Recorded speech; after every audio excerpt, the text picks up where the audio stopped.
Alaikum. Bismillahirrahmanirrahim. Me Bilal. Today I am going to solve exercise 3B of book D2 7th edition question number 1, and now I am going to solve part C and D today. In my previous videos I have solved question number 1A and B part, और इससे पहले मैं introduction भी quadratic equation quadratic expression के बारे में बता चुका हूँ, तो आप वो वीडियो देखें तो आपको हेल्पफुल रहेगी, आपको ज़्यादा बेसिक से समझ में आएगा। अब मुझे ये in my last videos I tell you, मैंने आपको बताया था कि जो भी सबसे पहले तो आपकी इक्वेशन अरेंज होनी चाहिए, like x square then x then constant. अभी तो यहाँ सी स्क्वायर लिखा है तो c square then c then आपका कांस्टेंट। अब सी स्क्वायर के we have to first look at the coefficient of c square when we have to, so there is no coefficient, so that means there is 1, and we have to multiply it with the constant. So 1 multiplied by 20 is how much? 20. Now अब मैं आपसे कह रहा हूँ कि मुझे कोई दो नंबर बताएं कि जिनको मल्टीप्लाई करूँ तो 20 आए, ऐड और सब्ट्रैक्ट करूँ तो 9 आए। ठीक है, ये साइन शो करता है कि आपको फैक्टर्स को ऐड करना है या फैक्टर्स को सब्ट्रैक्ट करना है। ठीक है, अब मैं क्या करता हूँ, 20 मुझे पता है 2 10 20। अब यहाँ तक अगर आपको चेक करना है, 10 में से 2 प्लस करेंगे तो 12 आ जाएगा, लेकिन अगर 10 में से 2 माइनस करते हैं तो 8 आ जाता है। ठीक है, अब नहीं हो रहा, 2 5 10। अब यहाँ तक मिला के कितना बना? 4 बना। अब मैं क्या करता हूँ, अगर मैं रखता हूँ 4 + 5 तो ये फिर क्या होगा? ये होगा +9, लेकिन नहीं, मुझे तो यहाँ -9 चाहिए, तो मैं क्या करता हूँ, मैं दोनों को नेगेटिव रखता हूँ, इक्वल टू -9।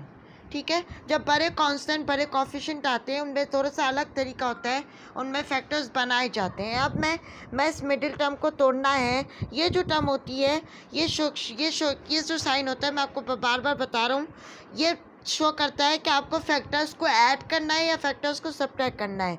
अब चले मैं इसको सी स्क्वायर लिख देता हूँ। अब बाज़ बच्चे, मैंने कल भी आपको ये बात बताई थी, बाज़ बच्चे ये समझते हैं कि भाई अगर मैंने -5 है सी को पहले लिखा और -4 सी को मैंने बाद में लिखा तो ये इनके साइन चेंज हो जाएंगे। ऐसा बिल्कुल नहीं है।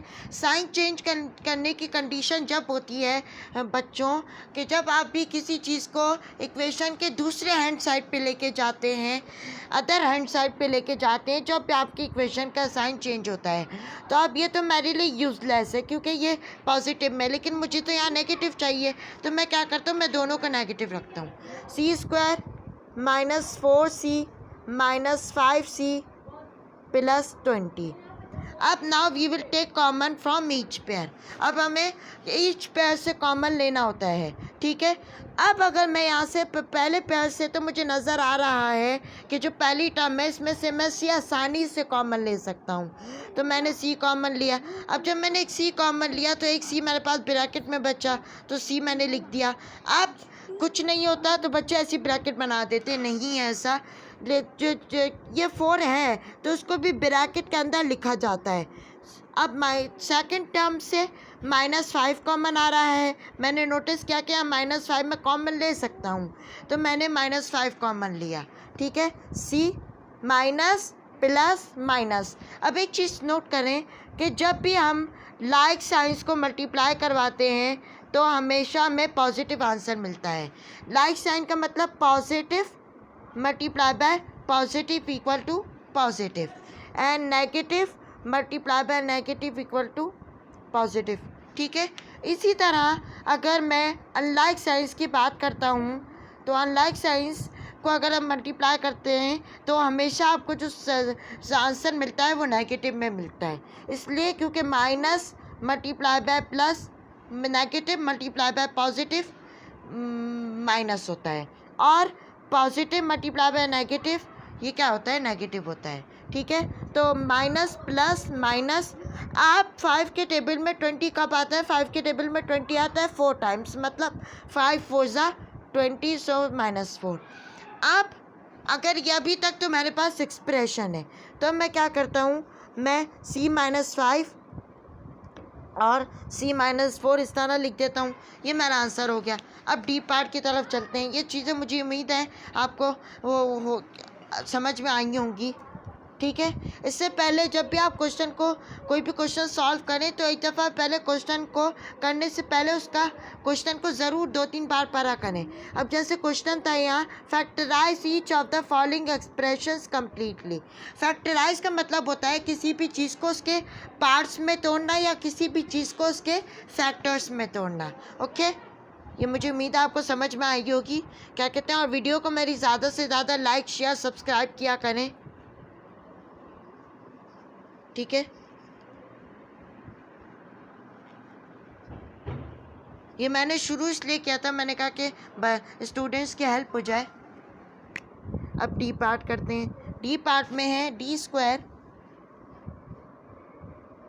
16D + 28, ठीक है। अब यहाँ भी वही सेम प्रोसीजर अपनाएंगे आप, ठीक है।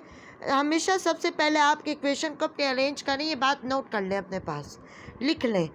First of all our equation must be arranged like D² then D then constant. Okay, so अब हमें ये यहाँ भी यही तरीका अपनाना है कि हमें D² के कॉफिशिएंट को देखना है।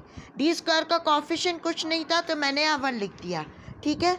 और उस कॉफिशिएंट को कांस्टेंट के साथ मल्टीप्लाई करवाना है, like 1 × 28, this would be equal to 28 ना। अब मैं आपसे कह रहा हूँ कि भाई मुझे कोई 2 नंबर ऐसे बताइए कि जिनको मल्टीप्लाई करूँ तो 28 आना चाहिए, ऐड और सब्ट्रैक्ट करूँ तो 16 आना चाहिए। जब बड़े कांस्टेंट बड़े कॉफिशिएंट आते हैं उनमें थोड़ा सा अलग तरीका अपनाया जाता है, उनमें फैक्टर्स बनाए जाते हैं, ठीक है। अब मुझे पता है 28 2 14 सा 28 होता है, नहीं है तो आप यहाँ करके देख लें। 4 2 सा 8, 2 1 सा 2, 2 14 सा। अब अगर मैं यहाँ लिखता हूँ 14 + 2 तो कुछ साइन नहीं होता तो पॉजिटिव होता है। जब भी किसी भी नंबर के साथ कुछ साइन नहीं होता डैट मीन्स का पॉजिटिव का साइन होता है। ये बात नोट डाउन कर लीजिए, ठीक है। तो ये मेरे पास 16D आता है, लेकिन मुझे तो यहाँ साइन नेगेटिव में चाहिए, तो ये तो मेरे लिए यूज़लेस है ऑटोमेटिकली। लेकिन अगर मैं यहाँ लिखता हूँ -14 - 2 तो ये क्या होता है -16D। अब मुझे तोड़नी है इसकी मिडिल टर्म को। तो अब ये जो मेरे पास 16D या एक्सप्रेशन में जो 16D लिखा है, इसकी जगह जब मैं 2 फैक्टर्स को लिखूंगा तो फिर मेरी मिडिल टर्म आसानी से टूटेगी, ठीक है। मैं जैसे करता हूँ D²। अब आप किसी को भी पहले रख लें, लेकिन ये ध्यान में रखिएगा कि अगर आपने इस -2D को पहले रखा है तो बाज़ बच्चे ये गड़बड़ा जाते हैं कि उसके साइन को चेंज कर देते हैं। ऐसा नहीं होता। साइन चेंज करने की कंडीशन जब होती है जब भी आप किसी भी चीज़ को =2 के दूसरे हैंड साइड पे लेके जाते हैं, =2 के दूसरे हैंड साइड पे शिफ्ट करते हैं। अब -14D -2D + 28। अब फिर वही रूल कॉमन लेना है, ईच पेयर से कॉमन लेना। आप इनको अंडरलाइन कर लिया करें, इससे आपको पता चल जाएगा। ये बात करिएगा कि पूरी टर्म से ही कॉमन ले लें, ऐसा नहीं है, ईच पेयर से कॉमन लेते हैं, ठीक है।